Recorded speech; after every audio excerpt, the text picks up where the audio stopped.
Pregnancy के दौरान कई गर्भवती महिलाएं सोचती रहती है कि गर्भावस्था में उन्हें मखाना खाना चाहिए या फिर नहीं।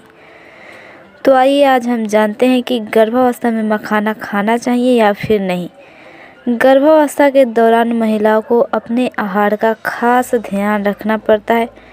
कई बार ऐसा भी होता है कि उन्हें कुछ समझ ही नहीं आता है कि प्रेगनेंसी के दौरान क्या खाना चाहिए और क्या नहीं खाना चाहिए। और ऐसे में अगर आप गर्भावस्था के दौरान मखाना खाने की सोच रहे हैं तो सबसे पहले आपको ये जान लेना आवश्यक है कि प्रेगनेंसी में आप मखाना खा सकते हैं या फिर नहीं। तो फ्रेंड्स देखिए, मखाना पोषक तत्वों से युक्त होता है। मखाने में मैग्नीशियम, आयरन, पोटेशियम और फिर कैल्शियम होता है और ये सभी पोषक तत्व गर्भावस्था के दौरान ज़रूरी भी होता है।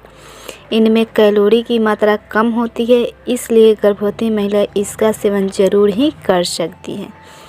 ये कैल्शियम, आयरन, फास्फोरस, मैग्नीज और फिर potassium, vitamin B, amino acid और एंटीऑक्सीडेंट से प्रचुर होते हैं।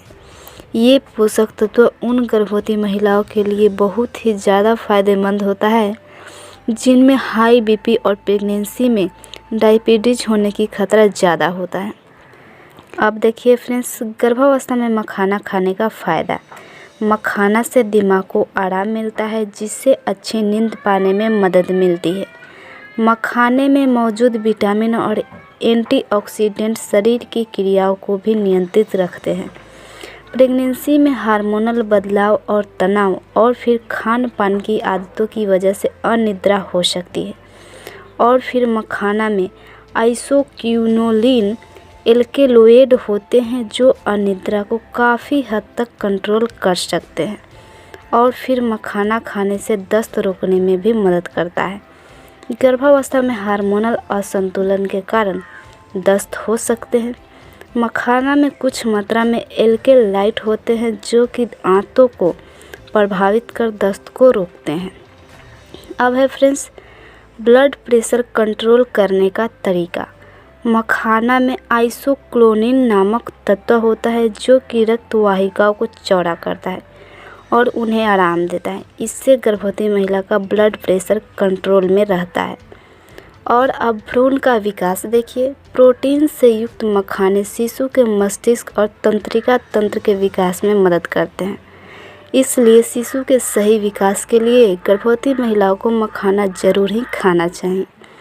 प्रेगनेंसी में मखाना कैसे खाया जाता है तो फ्रेंड्स देखिए, आप चाहे तो मखाने को पकाकर या फिर कच्चा भी खा सकती हैं। आप इसमें मक्खन, नमक या फिर शहद डालकर भी खा सकती हैं। और फिर मखाने को घी में भूनकर खाने से तो इसका स्वाद और भी बढ़ जाता है। आप दलिया, खीरे में भी मखाने डालकर खा सकती हैं। अब है फ्रेंड्स, प्रेगनेंसी में मखाना खाने का नुकसान देख लीजिए थोड़ा। अगर आप मखाना का ज़्यादा सेवन करती है तो इससे पेट फूलने और कब्ज की शिकायत हो सकती है।